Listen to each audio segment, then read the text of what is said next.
તમારે મને permission okay થયું હા સારું ચલો ઓમ સહના ભવતુ સહનૌ ભુનક્તુ સહ વીર્યં કરવાવહૈ તેજસ્વિનાવધીતમસ્તુ મા વિદ્વિષાવહૈ ઓમ શાંતિ શાંતિ શાંતિ હરિ ઓમ શ્રી ગુરુભ્યો નમઃ હરિ ઓમ બને તો બધા વિડીયો ઓન રાખજો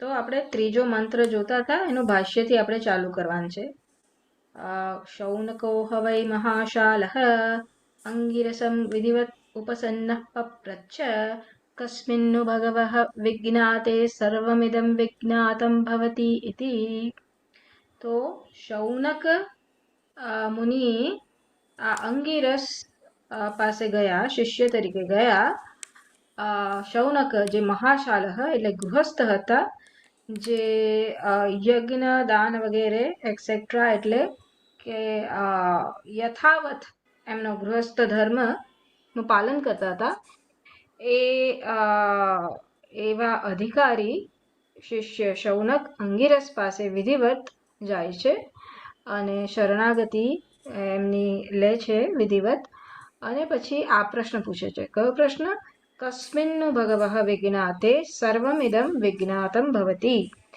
એવું શું છે જેને જાણીને બધું જ જણાઈ જાય એટલે ભાષ્યકાર જ કહેશે કે કસ્મિન્નુ ભગવઃ આ કસ્મિન એના બે અર્થ ગણી શકાય એવું કંઈ છે કે જેને જાણીને બધું જણાઈ જાય અને જો એવું કંઈ હોય તો એ શું છે તો આ બંને પ્રશ્નના બંને પાસા આપણે આમાં સમજી લેવાના તો આ આખું મુંડક ઉપનિષદ આ જ પ્રશ્નનો ઉત્તરમાં એનું જ એ સત્યને ઉદ્ઘાટિત કરી રહ્યું છે અને આ વારંવાર આપણે આ શાસ્ત્રના અધ્યયનમાં આ પ્રતિજ્ઞા ઘણીવાર ભાષ્યકાર ઉદ્ધૃત કરતા હોય છે તો ઇમ્પોર્ટન્ટ મંત્ર છે માટે બધા એને યાદ રાખે અને મુંડક ઉપનિષદનું કઈ પ્રતિજ્ઞા છે અથવા તો કયો પ્રશ્નના ઉત્તરમાં આ મુંડક ઉપનિષદનું પ્રતિપાદન થઈ રહ્યું છે સત્યનું ઉદ્ઘાટન થઈ રહ્યું છે તો આ કસ્મિન્નુ ભગવઃ એવું શું છે ભગવઃ એટલે ભગવાનને સંબોધન કરે છે એવું શું છે ભગવાન વિજ્ઞાતે જેને જાણીને સર્વમ બધું જ સર્વમ ઇદમ એટલે આ બધું જ વિજ્ઞાતમ ભવતી બધું જ વિજ્ઞાતમ એટલે જણાઈ જાય એ આનો અર્થ છે ઓકે સો હવે ભાષ્યમાં આપણે એન્ટર થઈએ તો શૌનક એટલે અગેન ભાષ્યકાર શું કરે છે બધા મંત્રોના પદોને સમજાવે છે તો શૌનક છે પછી મહાશાલહ છે અંગીરસમ છે આ બધા મંત્રોના શબ્દ છે એને હું હાઇલાઇટ કરું છું વિધિવત છે રાઈટ વિધિવત ઉપસન્ન આ બધા મંત્રોના શબ્દ છે પપ્રચ્છ એટલે પહેલી લાઈનના આ બધા શબ્દોને ભાષ્યકાર સમજાવે છે શું શૌનક એટલે શું તો શુનકસ્ય અપત્યમ આ શુનક મુનિના પુત્ર એ રીતના શૌનક જેમ ગઈકાલે આપણે કીધું દશરથના પુત્રને દાશરથ કહીશું એમ શુનક મુનિના પુત્રને શૌનક એવી રીતના કીધું તો ભાષ્યકાર આવી સમજ આપે છે પછી મહાશાલહ એટલે શું તો મહાગૃહસ્થ એટલે કે ગૃહસ્થના બધા જ ધર્મનું પાલન કરતા હતા એટલે ગૃહસ્થના વૈદિક કાળમાં શું ધર્મ હોય આઈ થિંક ભાષ્યકાર જ આગળ સમજાવશે પણ યજ્ઞ દાન તપ મેઇનલી યજ્ઞ કરવા હોમ કરવા બધા અતિથિઓને જમાડવા હોમ કરી અને પછી બ્રાહ્મણો અને અતિથિને જમાડવા આ બધા ગૃહસ્થના ધર્મ હતા તો બધાને જમાડવાના હોય હોમ કરવાના હોય તો એના માટે ઘણું બધું આપણે શું કહેવાય કે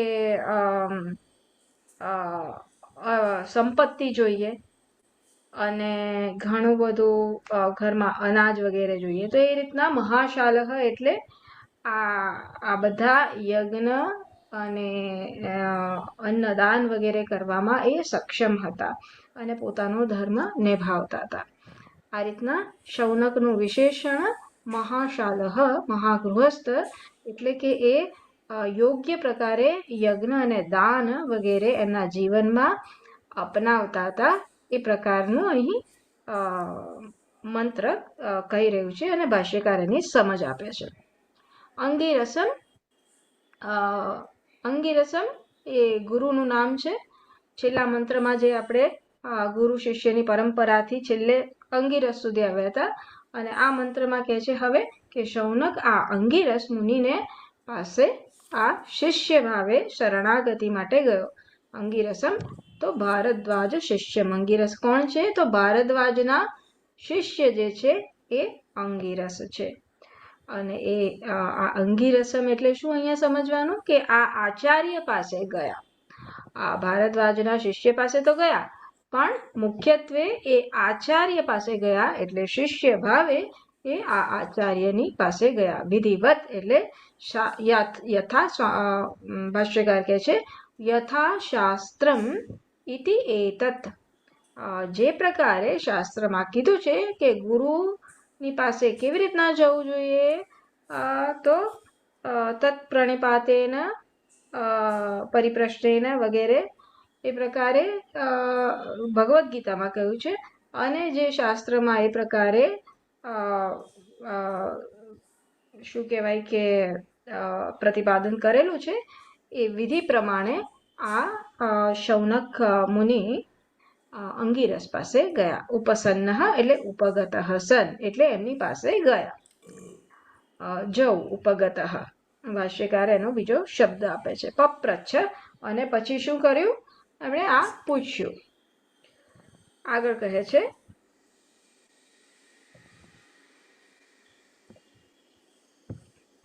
શૌનક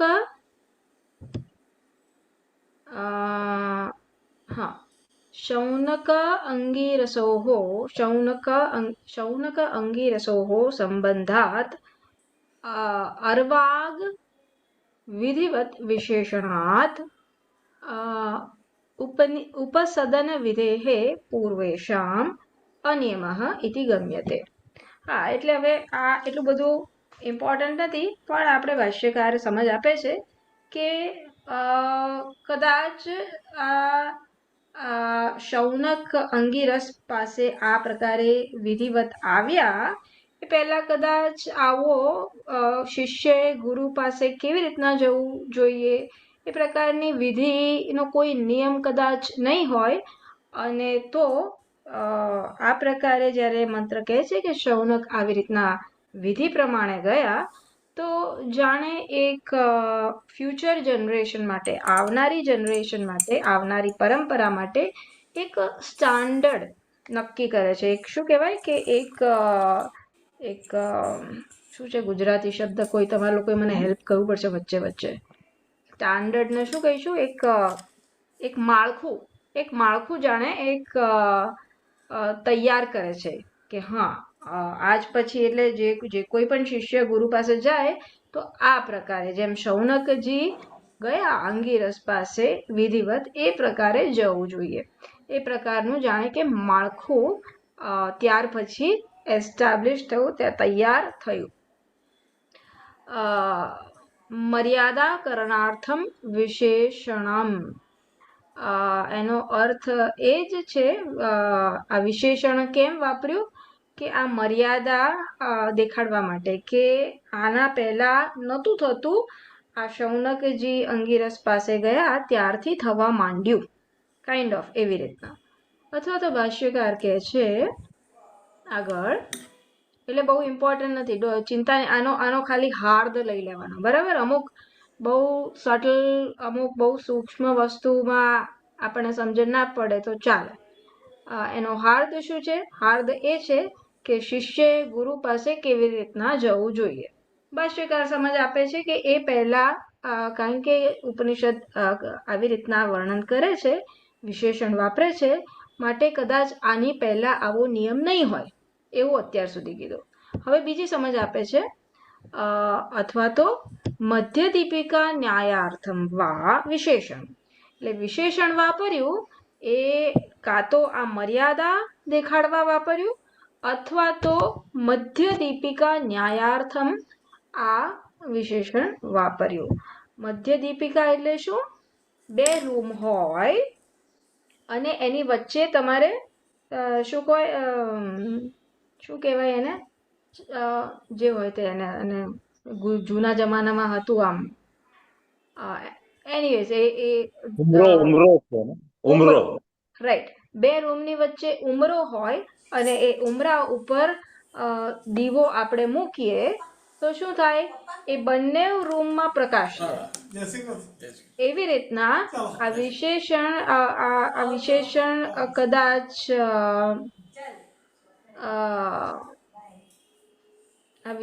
કદાચ એ રીતના પણ વાપર્યું હોય કે પહેલા પણ આ પ્રકારની ગુરુ શિષ્ય આ પ્રકારે જ વિધિવત ગુરુની પાસે જતા અને આના પછી પણ શૌનક પછી પણ આ જ પરંપરા આવી જ રીતના વિધિ ચાલતી રહી. એટલે એ પ્રકારે પણ સમજી શકાય એવું ભાષ્યકાર કહે છે. અસ્મદાદિષુ અપી ઉપસદન વિધેહે ઇષ્ટત્વાત. એટલે આપણે લોકોએ પણ આ પ્રકારે ગુરુજી પાસે જઈએ ત્યારે આ ઉપસદન વિધિ આપણે અપનાવવી જોઈએ. આ ઇષ્ટ છે એટલે ઈચ્છનીય છે કે ગુરુ પાસેની એક રીત હોય, ગુરુ પાસે જવાની એક રીત હોય. એમ કોઈ આપણા મિત્ર હોય એવી રીતના આમ ના જવાનું હોય. એક શિષ્ટતા આપણે એને જાળવવાની હોય, એક નમ્રતા જાળવવાની હોય વગેરે વગેરે. હવે આગળ કહે છે ભાષ્યકાર કિમિતિ આહ. સારું, એમણે ત્યાં જઈને શું કીધું તો કહે છે કસ્મિન્નો ભગવઃ વિજ્ઞાતે. ઓકે, આ એટલે હવે આ પાછા કસ્મિન નું ભગવઃ, બરાબર. આટલા શબ્દો ક્યાંથી આવે છે? મંત્રના આવે છે.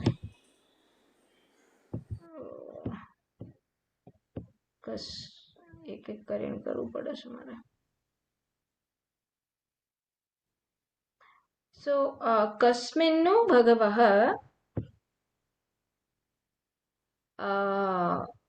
વિજ્ઞાતે.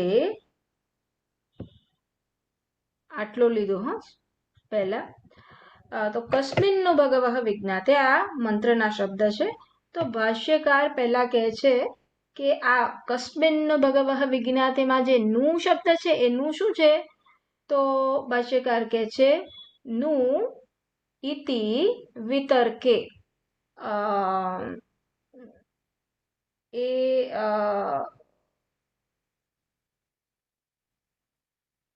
નું ઇતિ વિતર્કે સંશય. વિતર્ક એટલે શું? સંશય. એ સંશય એટલે કે ડાઉટ. એક શું કહેવાય કે ડાઉટ રેઝ કરવા માટે છે. એ સંશય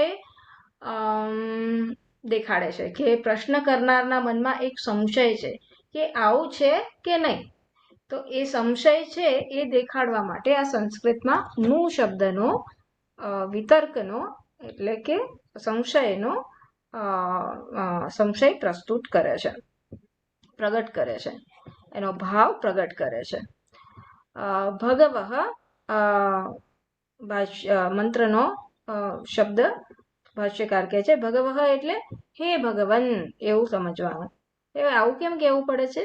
કારણ કે ભગવઃ એ ગ્રામેટિકલી કરેક્ટ નથી. એટલે ભાષ્યકારે એવું કહેવું પડે કે ભગવઃ ને ગ્રામેટિકલી શું સમજવાનું? હે ભગવાન સંબોધન પ્રથમા સમજવું. પછી સર્વમ, પછી મંત્રમાં આવે છે શબ્દ સર્વમ. તો સર્વમ એટલે શું? તો યદ ઇદમ વિજ્ઞેયમ. આ જે કંઈ પણ છે જે જાણી શકાય તે. ઇદમ એટલે શું? જે પણ જાણી શકાય તે ઇદમ. આ ઇદમ એટલે ઇદમની કેટેગરીમાં શું આવે? કશી પણ વસ્તુ જેને આપણે અત્યારે જાણી શકીએ કે ભવિષ્યમાં જાણી શકીએ, એ બધું જ જે મારી સમક્ષ નથી પણ હું કોઈક કાળમાં જાણી શકું, એને પણ આપણે વિજ્ઞેયમ ઇદમ એવું કહી શકીશું. એટલે સર્વમ એટલે યદ ઇદમ વિજ્ઞેયમ, આ જે કંઈ પણ જાણી શકાય છે તે સર્વમ. પછી શું? વિજ્ઞાતમ. વિજ્ઞાતમ મંત્રનો શબ્દ. વિશેષેણ જ્ઞાતમ, સારી રીતના જાણી શકાય. એટલે કે ખાલી એનું એક પાસું નહીં, એનો સાર તત્વ એને હું જ્યારે જાણું ત્યારે એને વિશેષેણ જ્ઞાતમ, એનો સાર તત્વ જાણું એટલે એના બધા જ આસ્પેક્ટ, એના બધા જ પાસા પણ જાણે કે જણાઈ જાય. જ્ઞાતમ એટલે શું? પાછું ભાષ્યકાર બીજો શબ્દ મૂકે છે અવગતમ, જાણવું. એટલે ગુજરાતીમાં તો હું જાણવાની સિવાય બીજો કોઈ શબ્દ નહીં વાપરી શકું. અવગતમ એટલે પણ જાણવું. ભવતી ઇતિ, તો ભવતી ઇતિ એ મંત્રનો શબ્દ છે. હા, એટલે આવો પ્રશ્ન ક્યાંથી જન્મ્યો હશે એને? તો ભાષ્યકાર કહે છે. એટલે અત્યાર સુધી પદાર્થ સમજાવ્યો. હવે ભાષ્યકાર આ જે પ્રશ્ન છે એના ઉપર થોડું ચિંતન કરી રહ્યા છે અને આપણને સમજ આપી રહ્યા છે કે એકસ્મિન વિજ્ઞાતે સર્વમિદમ ભવતિ ઇતિ શિષ્ટ પ્રવાદમ શ્રુતવાન શૌનકઃ તદ વિશેષમ વિજ્ઞાતુ કામઃ સન કસ્મિન ઇતિ વિતર્કયન પપ્રચ્છ. એટલે એક વસ્તુને એકસ્મિન વિજ્ઞાતે, એક વસ્તુને જાણીને સર્વમ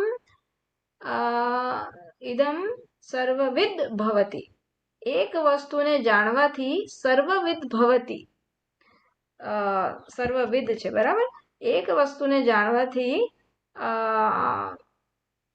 બધું જ જાણનાર એ પ્રકારનો વ્યક્તિ બની શકે છે, વ્યક્તિ સર્વજ્ઞ બની શકે છે. એક વસ્તુને જાણવાથી માણસ સર્વજ્ઞ બની શકે છે. આવું શિષ્ટ પ્રવાદમ, આવું એણે સાંભળ્યું હશે. ક્યાં? આવું આવા જ્ઞાનીઓની ચર્ચાઓ થતી હશે, જ્ઞાનીઓની સભા ભરાતી હશે, ત્યાં એણે આ પ્રકારની પ્રતિજ્ઞા ક્યાંક સાંભળી હશે. અને શ્રુતવાન શૌનક, આવું શૌનકે સાંભળેલું હશે. તો આવી સામાન્ય જ્ઞાન એને છે કે આવું કશુંક છે ખરું કે એક વસ્તુને જાણવાથી સર્વજ્ઞ બની જવાય. તો એને તદ વિશેષમ વિજ્ઞાતુ કામઃ સન, હવે એને વિશેષ રૂપે જાણવાની ઈચ્છા જન્મી છે કે કેવી રીતના, અથવા તો એ શું તત્વ છે. અને આવી કામના લઈ અને એ આ પ્રશ્ન કરી રહ્યો છે કે કસ્મિન ઇતિ વિતર્કયન પપ્રચ્છ, આવી રીતના આવું કંઈ તત્વ મેં સાંભળેલું છે, એવું છે ખરું? અને એવું છે તો શું છે? આ પ્રકારે એને મનમાં પ્રશ્ન થાય છે. અથવા તો ભાષ્યકાર કહે છે અથવા લોક સામાન્ય દ્રષ્ટ્યા જ્ઞાત્વા એવ પપ્રચ્છ, અથવા તો સામાન્ય જ્ઞાનથી પણ એને અનુમાન કરીને આ પ્રશ્ન પૂછ્યો હોવો જોઈએ. એટલે કે આ સામાન્ય જ્ઞાન જે એના મનમાં હતું કે એકને જાણવાથી બધું જ જણાઈ જાય, એ કાં તો એણે વિદ્વાનોની સભામાંથી આ પ્રકારે જાણ્યું, અથવા તો આ સામાન્ય લોક વ્યવહારમાં જે આપણે જોઈએ છે કે કારણને જાણવાથી કાર્ય જણાઈ જાય, એ પ્રકારનો જે વ્યવહાર આપણે જોઈએ છે કે માટીને જાણવાથી માટીના ઘડા કે માટીની પ્લેટ કે માટીનો બીજું શું હોય, માટીનું જે કંઈ પણ હોય, ગ્લાસ, એ બધું જણાઈ જાય. આ પ્રકારનો વ્યવહાર આપણે જોઈએ છે. સોનાને જાણવાથી સોનાની બુટ્ટી, સોનાનો કંઠી સોનાની બંગડી વગેરે જણાઈ જાય તો આ વ્યવહાર કારણને જાણવાથી કાર્ય જણાઈ જાય, આ વ્યવહાર જોયેલો છે. તો એ પ્રકારની સામાન્ય દૃષ્ટિ ની સમજ પૂર્વક એણે અનુમાન કદાચ કર્યું હોય અને એ પ્રકારે પણ આ પ્રશ્ન એના મનમાં જન્મ્યો હોઈ શકે એવી ભાષ્યકાર સમજ આપે છે અને એ પ્રકારે એણે આ પ્રશ્ન પૂછ્યો હોવો જોઈએ. તો આ જ વસ્તુ કે કેવી રીતના અનુમાનથી એણે કદાચ કર્યો હોય એને અત્યારે ભાષ્યકાર સમજાવી રહ્યા છે. સંતિહિ લોકે, જે મેં કીધું એ જ વસ્તુ છે આ. સંતિહિ લોકે સુવર્ણાદિ શકલ ભેદાઃ સુવર્ણત્વાદિ એકત્વ વિજ્ઞાનેન વિજ્ઞાયમાનાઃ લૌકિકૈઃ તથા કિમ नु अस्ति सर्वस्य जगतभेदस्य एकं कारणं यत् एकस्मिन् विज्ञाते सर्वं विज्ञातं भवति इति. તો જગત સંતિહિ લોકે, જગતમાં એવું જોયેલું જ છે કે સુવર્ણાદિ શકલ ભેદાઃ, આ અનેક પ્રકારના સોનાના ઘરેણા વગેરે હોય, સુવર્ણત્વાદિ એકત્વ વિજ્ઞાનેના, તો એમાં જ્યારે આપણે જોઈએ છીએ કે આ બધા ઘરેણા ભલે જુદા જુદા છે પણ એમાંનું સુવર્ણત્વ એટલે સોનાપણું એ એક જ છે. ઘરેણા અલગ છે પણ સુવર્ણપણું એક છે. આવું જ્યારે હું જાણું છું વ્યવહારમાં, લૌકિકૈઃ વ્યવહારૈઃ એટલે કે વ્યવહારમાં, તથા કિમનું અસ્તિ સર્વસ્ય જગત ભેદસ્ય એકમ કારણમ યત એકસ્મિન વિજ્ઞાતે સર્વમ વિજ્ઞાતમ ભવતિ ઇતિ. તો સોનાના ઘરેણા અને માટીમાં હું જોઉં છું આ પ્રકારે, તો શું એવું કંઈક છે કે આ આખા જ જગતનું કોઈ એક કારણ છે અને આ જગત આ કોઈ એક કારણનું કાર્ય હોય એવું છે? અને જો એવું હોય તો એ એક કારણને જાણવાથી મને બધું જ જણાઈ જાય. આ પ્રકારની સમજ, આ પ્રકારનું અનુમાન એના મનમાં, આ પ્રકારનો વિચાર ધારા એના મનમાં સંભવિત હોઈ શકે. અને એ પ્રકારે પણ એણે આ પ્રશ્ન કર્યો હોય કે કસ્મિન્નુ ભગવઃ એકસ્મિન વિજ્ઞાતે, શું છે, કસ્મિન્નુ ભગવઃ વિજ્ઞાતે સર્વમિદમ વિજ્ઞાતમ ભવતિ.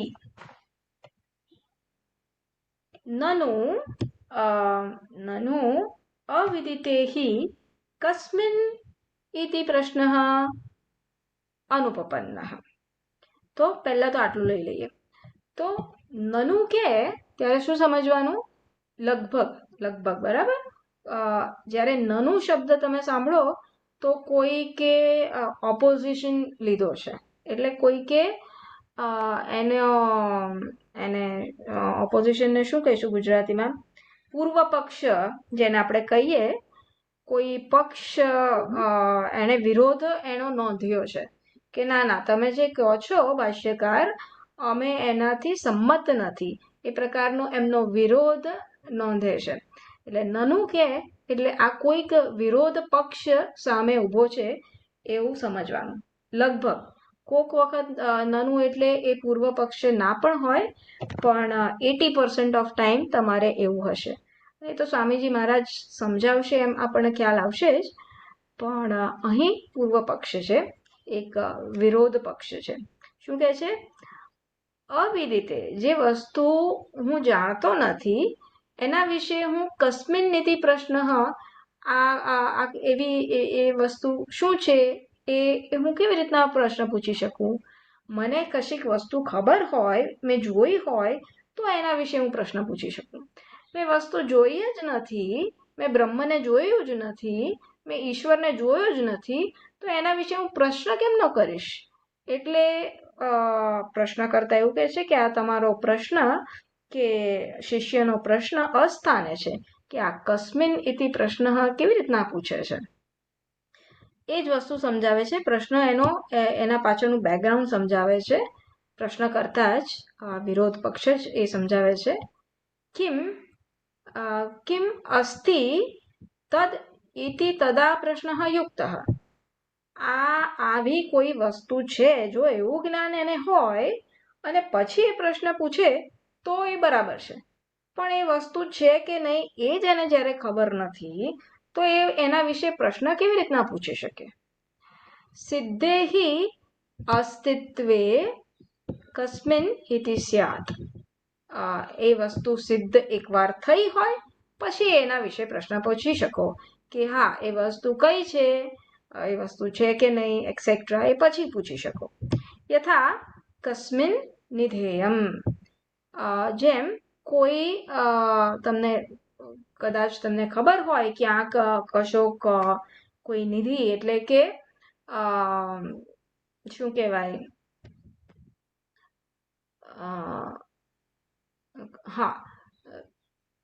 ઓકે, યથા કસ્મિન નિધેયમ એટલે તમને ખબર હોય કોઈક વસ્તુ, પછી તમે એને પૂછી શકો કે હા એ વસ્તુ ક્યાં મૂકેલી છે. યથા કસ્મિન નિધેયમ. નિધેયમ એટલે ક્યાં મૂકેલી છે, ક્યાં એનો આધાર ક્યાં છે, ક્યાં મૂકેલી છે. એવું ક્યારે પૂછી શકો કે પેલી વસ્તુ ક્યાં મૂકેલી છે? જ્યારે તમને ખબર હોય કે પેલી વસ્તુ નામની સ્ટ્રોબેરી ક્યાં મૂકી છે. એવું ક્યારે કહો? જ્યારે તમને ખબર હોય કે હા સ્ટ્રોબેરી છે અને ઘરમાં સ્ટ્રોબેરી છે વગેરે. પછી આગળ કહે છે ભાષ્યકાર, તો આ થયો તો પૂર્વ પક્ષ, વિરોધી પક્ષ એટલે સિદ્ધાંત. એટલે આ પૂર્વ પક્ષ અને સિદ્ધાંત આ બે ટેકનિકલ શબ્દ પણ સમજી લેવાના. વિરોધ પક્ષને આપણે પૂર્વ પક્ષ કહેતા હોઈએ છીએ અને એનું જે સમર્થન આપણે આપીએ તો એને સિદ્ધાંતી કહીએ છીએ. એટલે આપણે વેદાંતી સિદ્ધાંતી કહીશું આપણી જાતને કે હા આ પ્રકારે એનો ઉત્તર આપવામાં આવે છે. શું છે ઉત્તર? ના, તમારો વિરોધ બરાબર નથી. કેમ? અક્ષર બાહુલ્યામ, અહીંયાથી વાંચું છું બરાબર હું. તો ભાષ્યકાર કહે છે અક્ષર બાહુલ્યાદ આયાસ ભીરુત્વાત પ્રશ્ન સંભવતી એવ કિમનું અસ્તિ તત યસ્મિન એકસ્મિન વિજ્ઞાતે સર્વવિદ સ્યાદ ઇતિ. તો પ્રશ્ન એ છે કે આવી કોઈ વસ્તુ છે કે જે એક વસ્તુને જાણીને માણસ બધી વસ્તુનો જાણનાર સર્વજ્ઞ બની જાય.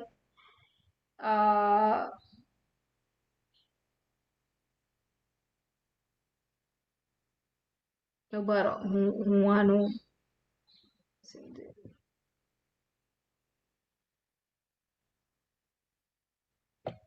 અક્ષર બાહુલ્યાત એટલે આમાં બહુ જ શબ્દો છે. this fear of more effort. મને ક્યાંક કન્ફ્યુઝન થશે ને તો હું પાછી આવીશ બરાબર. અક્ષર બાહુલ્યાત લાવો આપણે જોઈએ ગીતા પ્રેસમાં શું કીધું છે. ગીતા प्रेसમાં શું કીધું છે? ऐसा मत कहो क्योंकि तुम्हारे कथन अनुसार प्रश्न करने से अक्षरों की अधिकता होती है और अधिक आयास का भय रहता है, अतः किस एक के ही जा. Okay, got it. હા, એટલે આ છે ને ચિંતા નહીં કરતા. આટલો પાર્ટનો આ એક ટેકનિકલ આસ્પેક્ટ છે. ગ્રામેટિકલી સંસ્કૃતમાં એટલે એવો નિયમ છે કે એક ટૂંકમાં તમે કોઈ પ્રશ્ન પૂછી શકો તો એને વધારે લાંબુ ચોડું કરવાની જરૂર નથી. એટલે ભાષ્યકાર એવું કહે છે કે તમે કહો એ પ્રકારે સૌ પહેલા એ પ્રશ્ન પૂછે આવું કંઈ છે અને પછી એવું પૂછે કે એ શું છે, તો એ ઘણા બધા તમારે શબ્દોનો પ્રયોગ કરવો પડે. પણ જ્યારે કસ્મિન કહે તો એ સમજી જ લેવાનું કે હા એ વસ્તુ છે કે નહીં, અને જો હોય તો એ કઈ વસ્તુ છે, એ બંને પ્રશ્ન એમાં એનો સમાવેશ થઈ જાય છે. એટલે એવી રીતના એવું ના હોત, અને જો એ બધા જ આટલો બ્રોડલી બધા જ શબ્દોનો પ્રયોગ કરે તો ઘણા બધા શબ્દોનો પ્રયોગ કરવો પડે, અને એ ગ્રામેટિકલી વ્યાકરણની દ્રષ્ટિએ એ એક શું કહેવાય કે એ બરાબર નથી. એટલે આ અત્યારે યોગ્ય જ છે. એ જે પ્રકારે શિષ્યએ પ્રશ્ન પૂછ્યો એ બરાબર છે કે એના પ્રશ્નમાં આ બંને પાસાને સમાવી શકાય છે. બસ એટલું જ તાત્પર્ય છે. એટલે ચિંતા નહીં કરો એની પાછળ બહુ આપણે ઓકે. તો ત્રીજો મંત્ર પતી ગયો એટલી વારમાં. ફાઇન, સારું. તો આ હતો પ્રશ્ન. અને હવે આપણા ગુરુ જે છે અહીં અંગીરા, ગુરુ કોણ છે અહીં? અંગીરા. અંગીરા ગુરુ કે અંગીરસ, એ ગુરુ અંગીરા છે કે અંગીરસ છે? અંગીરસ. હા, અંગીરસ નું અંગીરા થતું હશે. તો એ અંગીરસ ગુરુ કે અંગીરા ગુરુ હવે આ પ્રશ્નનો ઉત્તર આપવાનો શરૂ કરે છે. તો ચોથો મંત્ર છે તસ્મૈ સહોવાચ દ્વે વિદ્યે વેદિતવ્યે ઇતિ હસ્મા યદ બ્રહ્મવિદો વદન્તિ પરાચૈવ અપરાચ. તો આવા શૌનક મુનિને અંગીરસ ગુરુ, અંગીરસ આચાર્ય કહે છે કે દ્વે વિદ્યે વેદિતવ્યે ઇતિહસ્માં યદ બ્રહ્મવિદઃ વદંતિ. બ્રહ્મવિદઃ વદંતિ, આ બ્રહ્મના જે જાણકાર છે ને એ આવું કે છે. શું કે છે? કે બે પ્રકારની વિદ્યા, દ્વે વિદ્યે વેદિતવ્યે, બે પ્રકારની વિદ્યા જાણવી જોઈએ. એ કઈ છે? પરા વિદ્યા, પરાચ એવ અપરાચ. પરા વિદ્યા અને અપરાચ. આ પ્રકારે ચોથા મંત્રમાં એ કહે છે. એટલે પ્રશ્ન શું કર્યો અને ગુરુજી ઉત્તર કેવી રીતના આપે છે? કે ગુરુજી સીધો ઉત્તર નથી આપતા. એટલે ગુરુજી કહે છે કે પહેલા તો કયા જીવનના બંને પાસા જાણવા જોઈએ. અને આખો ઉપનિષદ એ પ્રકારે ચાલશે કે ભલે તમે પ્રશ્ન કર્યો, ખરી રીતના પ્રશ્ન શું કર્યો, એક વસ્તુને જાણવાથી બધી વસ્તુ જણાઈ જાય એ કહેશે ધીરે ધીરે. એ ખૂબ સૂક્ષ્મ પ્રશ્ન છે અને મોક્ષનો પ્રશ્ન છે હકીકતમાં. કેમ? કારણ કે માટીને જાણવાથી કોઈ દિવસ સોનું જણાય?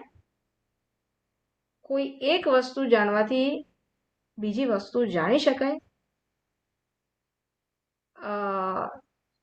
એવું પોસિબલ છે? અને છતાં આ ઉપનિષદ એ સત્યનું ઉદ્ઘાટન કરવાનું છે. તો એ શું વસ્તુ હોઈ શકે?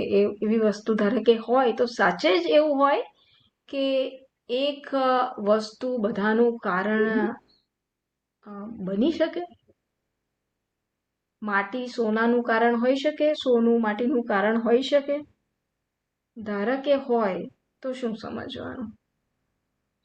એટલે એ એક પ્રશ્ન કસ્મિન્નું ભગવઃ, એકને જાણવાથી બધું જણાઈ જાય, એ હકીકતમાં એ શેનું પ્રતિપાદન કરે છે? કે એ એક તત્વ સત્ય છે અને એ એક કારણ સત્ય છે, અને જે બીજા જે કાર્ય જેને તમે સત્ય માનો છો એ એટલા સત્ય નથી જેટલા તમે સમજો છો. સત્ય મિથ્યાનો સંબંધ છે, અને માટે એક કારણ, એક સત્ય આ મિથ્યાનું પણ કારણ છે, મિથ્યાનું પણ અધિષ્ઠાન છે. એ પ્રકારે આખું ઉપનિષદ આપણને સમજાવશે. મેં તમને પહેલેથી જ આન્સર આપી દીધો, પણ હું તમને સાથે સાથે ચલાવવા પણ માંગુ છું કે એની શું થઈ રહ્યું છે. કે કસ્મિન્નું ભગવઃ એનો ઉત્તર એ પ્રતિજ્ઞા પોસિબલ કેમ છે? કારણ કે આ એક કારણ સત્ય છે અને જે કાર્ય છે, જે આખું આ ઇદમ કેટેગરીમાં આવે, જે કીધું કે ઇદમ જગત એટલે ઇદમ વિજ્ઞેયમ, જે કંઈ પણ જાણવા યોગ્ય છે એ બધું ઇદમમાં આવે, એ બધું હું જાણી શકું, એ બધું કાર્યના ક્ષેત્રમાં આવે. અને એ કાર્ય કેવું છે? એ સત્ય છે. હા, અત્યારે આપણે વ્યવહાર કરીએ છીએ, વ્યવહાર પૂરતું સત્ય છે, વ્યવહારિક સત્ય છે, પારમાર્થિક સત્ય નથી. એટલે આ એક સત્ય, આ વ્યવહારિક સત્ય જેને આપણે મિથ્યા એવો પ્રયોગ કરીશું, એનું એ તત્વ છે, એનો સાર છે, એની એસન્સ છે, એનું સત્ય છે. આ પ્રતિપાદન કરવા માટે હવે પછીનો ગ્રંથ છે, અને એ પ્રતિજ્ઞા પાછળનું કોન્સેપ્ટ પણ આ છે. અને તો ગુરુજીએ ઉત્તર આપવાનો કેમનો ચાલુ કર્યો, એટલા માટે હું આ સમજાવું છું. ગુરુજીએ સીધું આ બધી ચર્ચા ના કરી. ગુરુજીએ પહેલા તો કીધું કે 2 પ્રકારની વિદ્યા છે, અને આ કોના વડે કહે છે? હું નથી કહેતો, આ બ્રહ્મને જે જાણે છે ને એ કહે છે. બ્રહ્મને જાણનારા 2 પ્રકારની વિદ્યા કહે છે, અને બંને જાણવી જોઈએ. અને તો તમે બંને અપરા વિદ્યા અને પરા વિદ્યા જાણો તો બંનેનું મહત્વ સમજો, અને એને જેમ શેરડીનો સાંઠો હોય અને હોય સામે, અને આપણને શેરડીનો રસ પીવાનો મને થયો હોય, અને તમને કહે કે ના ના એનાથી તો ટાઇફોઇડ થાય, આમ થાય, તેમ થાય, ના પીવો જોઈએ. પણ તમારું ઇન્ટરેસ્ટ ક્યાં હોય? શેરડીનો રસ સરસ લાગે. એટલે જ્યાં સુધી આપણો ઇન્ટરેસ્ટ હોય ત્યાં સુધી આપણને ગમે તેટલું કહે તો પણ આપણો જીવ ક્યાં હોય? શેરડીનો રસ પીવામાં. તો માટે જ્યાં સુધી એ રસને ચૂસી ના લીધો હોય, ખાઈ ના લીધો હોય, અને તપાસી ના લીધો હોય, પરીક્ષા ના કરી લીધી હોય કે હા ભલે આમાંથી રસ તો મળે છે પણ એ અંતિમ રસ નથી, એ રસ નથી જે રસની પાછળ હું છું, કે હું મને કાયમ કંઈક વધારે લેવાની જિજ્ઞાસા છે, એ રસ નથી. આવું કન્ક્લુઝન આપણું ના થાય ત્યાં સુધી આપણે એને કમ્પ્લીટલી બાયપાસ કરીશું, શોર્ટકટ કરીશું, તો આપણે પણ જીવનમાં આગળ ચાલી નહીં શકીએ. કશી પણ વસ્તુ બાયપાસ કરવાથી એને આપણે જીવનમાં આગળ ચાલી નહીં શકીએ. તો એ એમ્ફોસિસ કરવા ગુરુજી આ પ્રકારે ઉત્તર આપે છે કે એને પણ જાણવું જોઈએ. એવું નહીં કે અંતિમ સત્ય મારે ડોક્ટર બનવું છે એટલે હું સીધા ડોક્ટર બની જાઉં, એવું નહીં. મારે ડોક્ટર બનવું છે અને હું અત્યારે 5 વર્ષનો છું, તો મારે ડોક્ટર બનવા KG, 1st standard, 2nd standard, 5th standard, 10th standard, આ બધું જ સ્ટેપ્સ મારે કરવા પડશે અને જાણવા પડશે. અને એ દરેક સ્ટેજે એને હું જાણતો ગયો અને પછી એને છોડીને પછી આગળનો સ્ટેપ હું પકડતો ગયો. એટલે આ પ્રક્રિયા કરવી પડશે. એ સમજાવવા માટે આ પ્રકારે ઉત્તર આપવામાં આવે છે. એટલે ખાલી ઉત્તર ઉપર ના ધ્યાન આપો, પણ ઉત્તર આપવાના પ્રકારને પણ જો સમજો કે શ્રુતિ માતા આપણને કેવી રીતના ઉત્તર આપી રહી છે, કે આ બંનેનું જીવનમાં સ્થાન છે, આ બંનેને જીવનમાં તપાસવા જોઈએ અને યથાર્થ રીતના એને સમજીને પછી આગળ ચાલવું જોઈએ. સમજીને આગળ ચાલીશું તો એ વૈરાગ્ય પણ આપણો પાક્કો થશે. આ મંત્રમાં આટલું બધું નથી કીધું, પણ એને હું કાઇન્ડ ઓફ આપણે શું શું એમાંથી લઈ શકીએ એ પ્રયત્ન કરું છું, એ થોડુંક વિઝન આપવાનું.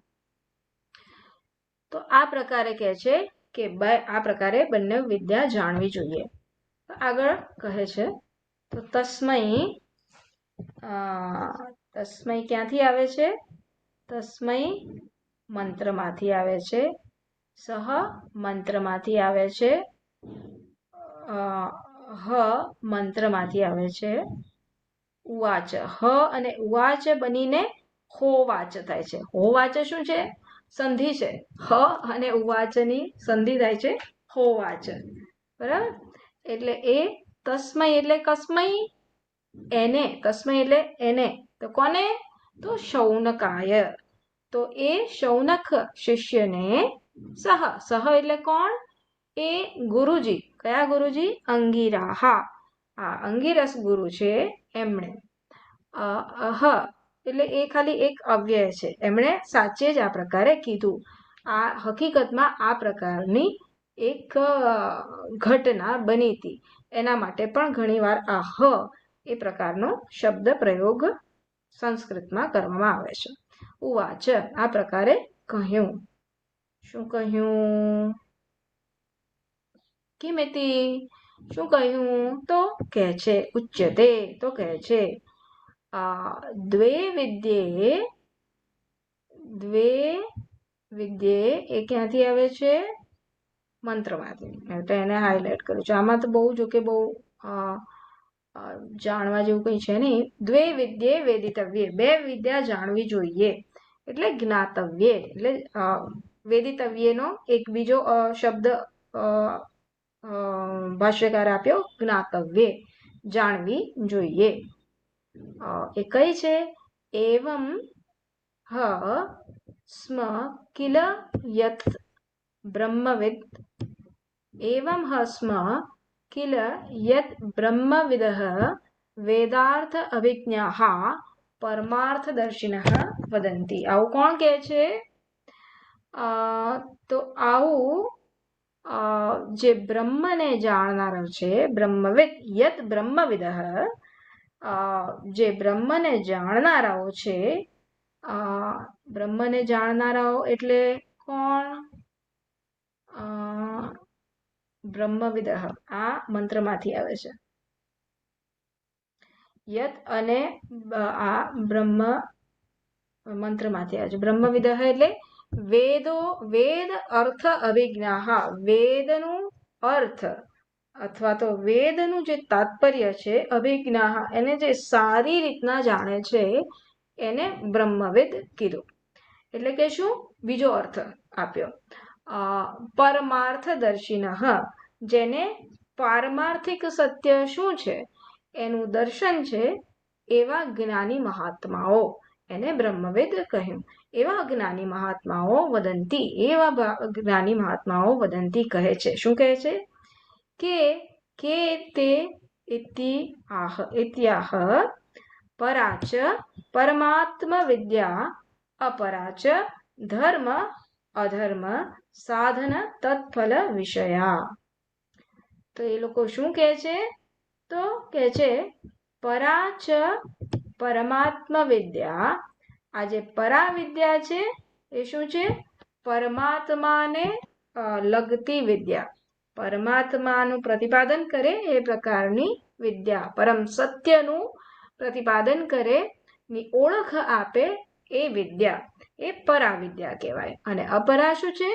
અપરા વિદ્યા એટલે કે ધર્મ અધર્મ, ધર્મ શું અધર્મ શું, અને એના સાધન શું, ધર્મનું સાધન શું અધર્મનું સાધન શું, તત્ફલ અને ધર્મના અનુસરણથી શું ફળ મળે, અધર્મના અનુસરણથી શું ફળ મળે વગેરે, આ બધું જે કહે છે એને અપરા વિદ્યામાં, એની આ બધું અપરા વિદ્યામાં આવે, અથવા તો આ બધાના લગતો જે વિષય છે એને આપણે અપરા વિદ્યા કહીશું.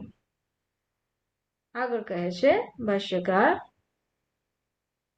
નનુ, પાછું નનુ એટલે શું? પૂર્વ પક્ષ, વિરોધી પક્ષ આ થયો.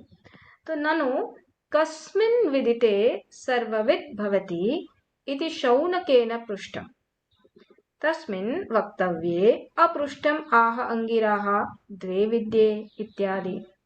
તો મેં કીધું એ જ કે પ્રશ્ન શૌનકે શું કીધો હતો અને ઉત્તર ગુરુજી શું આપ્યા હતા.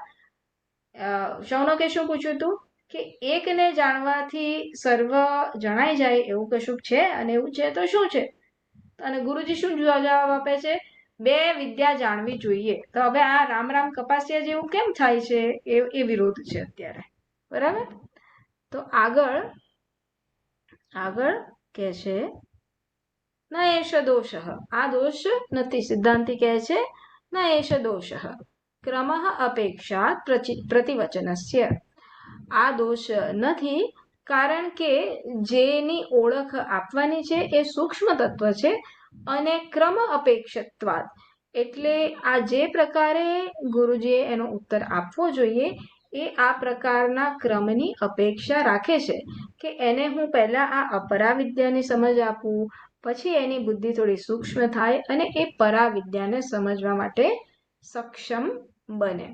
એટલે એમાં કોઈ વિરોધ નથી.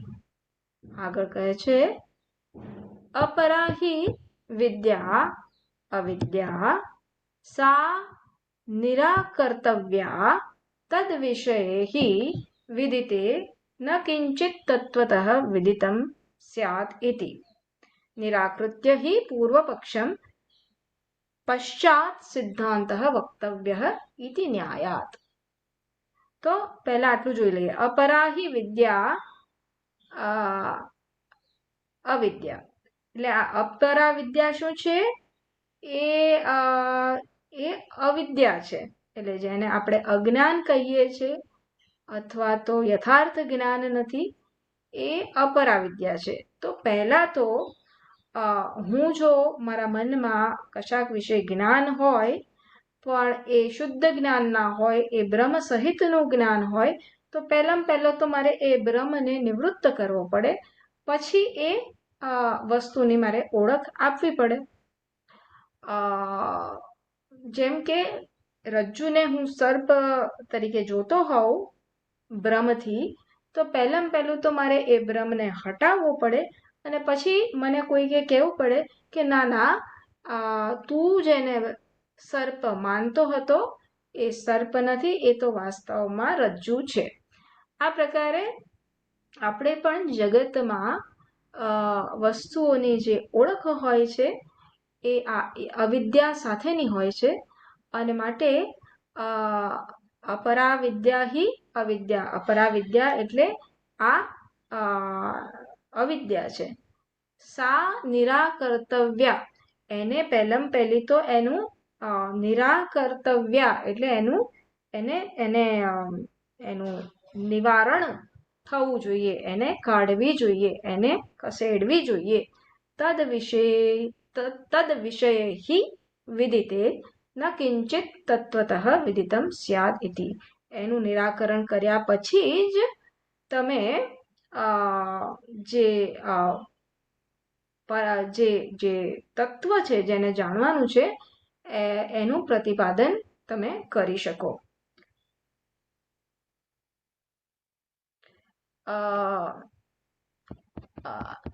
આ અમુક ઇંગ્લિશ શબ્દો સુંદર સ્વામીજી આમાં વાપર્યા છે, એટલે ભલે હું તમને સમજાવું પણ તેમ છતાંય તમારે હું તમને આનું શું કહેવાય કે સમરી માટે ડેલિગેશન આપું ત્યારે તમારે જઈને ફરીથી તમને અવસર મળે ત્યારે સ્વામીજીને ફરીથી સાંભળવાના કે સ્વામીજીએ કેવા શબ્દોનો પ્રયોગ કર્યો છે અને કેવી રીતના એની છાંટ આપી છે. એટલે અહીંયા ઇંગ્લિશમાં સરસ રીતના એમણે સમજાવ્યું છે. સા નિરાકર્તવ્ય તદ વિષય હિ વિદિતે, એ જે વસ્તુ છે that apara vidya one should grow out of, because by knowing the subject matter of apara vidya, that is anatma, nothing in essence can be known. એટલે આ પ્રકારે વસ્તુને કેવી રીતના છોડવાની છે? વસ્તુને છોડવાની નથી. સ્વામીજી મહારાજ કહે છે we have to grow out of it. જેમ કે લખોટી મેં છોડી નથી, લખોટીમાંથી હું આઈ ગ્રુ આઉટ ઓફ ઇટ, કે લખોટીમાંથી હું ક્રિકેટને મેં પકડ્યો પણ મારે કઈ લખોટીને છોડવા પ્રયત્ન ના કરવો પડ્યો. એવી જ રીતના આ જે કંઈ પણ અપરા વિદ્યા કે જગતના પદાર્થો છે એ બધા પદાર્થોમાં જેમાં મને અત્યારે રસ લાગે છે એમાંથી બધામાંથી મારે આ રીતના મુક્ત થવાનું છે. મારે ગ્રો આઉટને શું કહેવાય, ગુજરાતી શબ્દ શું છે? મારે એમાંથી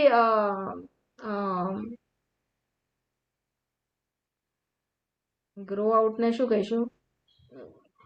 તમે સમજી ગયા in short, right? I have to grow out એટલે એની મેળે થવું જોઈએ. એક ઇમોશનલ મેચ્યોરિટી એનાથી ઉપર જવાનું છે, ઉર્ધ્વ ગતિ લેવાની છે, એનાથી ઉપર જવાનું. એનાથી ઉપર જવાનું છે, પણ હું સ્પેશિયલ એને જેમ આપણે ઇમોશનલ મેચ્યોરિટી કહીએ છીએ, એ મેચ્યોરિટી પ્રાપ્ત ધીરે ધીરે થવી જોઈએ, એ સમજથી અને એ સંતોષથી. એટલે એક આંતરિક સંતોષ જન્મતો જાય, અને જે રસ માટે હું બહારની વસ્તુઓ ઉપર અત્યારે ડિપેન્ડન્ટ છું, પરતંત્ર છું, એમાંથી હું મુક્ત થતો જાઉં.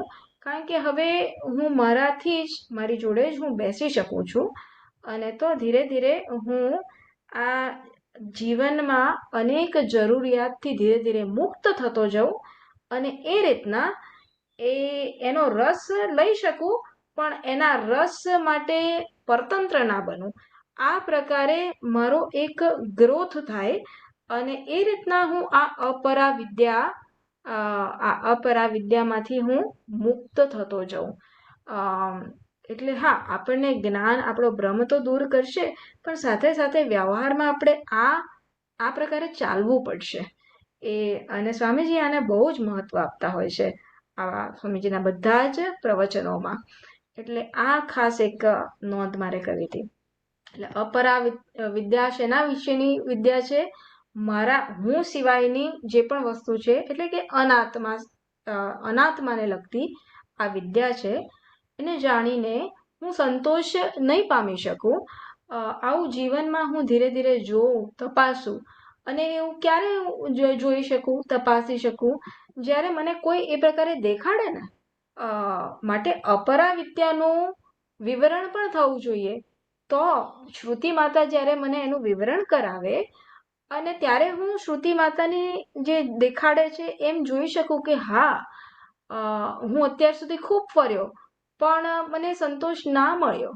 એટલે જેમ માતા દેખાડવા માંગે છે એમ હું એની સાથે સાથે જોઈ શકું, એને એપ્રિશિએટ કરી શકું, અને એને કન્ક્લુડ કરી શકું કે હા, જે કહે છે ઉપનિષદ એ મારા જીવનમાં પણ સત્ય છે. અને હું મારું જીવન જ શું, કોઈનું પણ જીવન લઈ લઉં તો કોઈ પણ હું જેને આઈડિયલ માનતો હોઉં કે મારે આના જેવું બનવું છે, એનું જીવન પણ હું જોઈ લઉં, તો એના જીવનમાં પણ હું આવું જ જોઉં છું કે આનંદ બહારથી પ્રાપ્ત કરવાની વસ્તુ નથી, કે કોઈક વસ્તુ કે પ્રતિષ્ઠા કે નામ વગેરે મેળવું તો મને આનંદ મળશે. એ એ એ શક્ય નથી. એવું ક્યાંય જીવનમાં જોયું નથી. આ પ્રકારે આમ કીધું. અને પછી નિરાકૃત્ય હિ પૂર્વ પક્ષમ પશ્ચાત સિદ્ધાંતો વક્તવ્ય ભવતી. અને એવો ન્યાય પણ છે કે પહેલા જેનું નિરાકરણ કરવાનું હોય, કે આ અપરા વિદ્યા અને પરાવિદ્યા. તો પરાવિદ્યાનું પ્રતિપાદન કરવાનું છે. કસ્મિન્નું ભગવઃ એકમ, હું જ ભૂલી જઉં છું નહીં, પ્રતિજ્ઞા. કસ્મિન્નું ભગવઃ વિજ્ઞાતે સર્વમ ઇદમ વિજ્ઞાતમ ભવતી. આ એક પ્રતિજ્ઞાનું પ્રતિપાદન કરવા પરાવિદ્યાનું નો ઉલ્લેખ કરવાનો છે. પણ એ સમજ સુધી પહોંચવા પહેલા આ અપરાવિદ્યાનું ની સમજ આપી, અને એ વૈરાગ્ય અને એ વિવેક સાધકમાં જાગૃત કરવો પડશે. અને તો પછી જે સિદ્ધાંત સ્થાપવાનો છે કે તું જેની શોધમાં છે એ તો આ પરાવિદ્યા છે, અને આ પરાવિદ્યા એટલે શું, એનું પછી જ્યારે મંત્રમાં કહે ત્યારે એની શું કહેવાય કે ત્યારે એનું કામ કરશે, આપણા ઉપર એનું કામ થશે. આ પ્રકારે ચોથો મંત્ર સમાપ્ત થાય છે. પાંચમો મંત્ર નાનો જ છે ને, હું લઈ લઉં. નાનો હોય તો? ના, નાનો નથી. સારું, તો કાલે આપણે પાંચમા મંત્રથી ચાલુ કરીશું.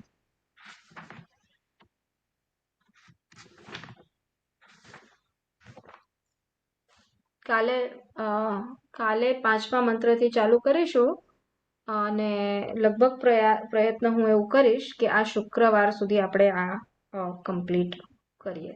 પ્રયત્ન એવું કરીશું, પછી જોઈએ ભગવાનની મરજી. પ્રાર્થના એકવાર કરી લઈએ. ઓમ પૂર્ણમદઃ પૂર્ણમિદં પૂર્ણાત પૂર્ણમુદચ્યતે પૂર્ણસ્ય પૂર્ણમાદાય પૂર્ણમેવાવશિષ્યતે. ઓમ શાંતિ શાંતિ શાંતિ. હરિ ઓમ શ્રી ગુરુભ્યો નમઃ. હરિ ઓમ. Stop recording.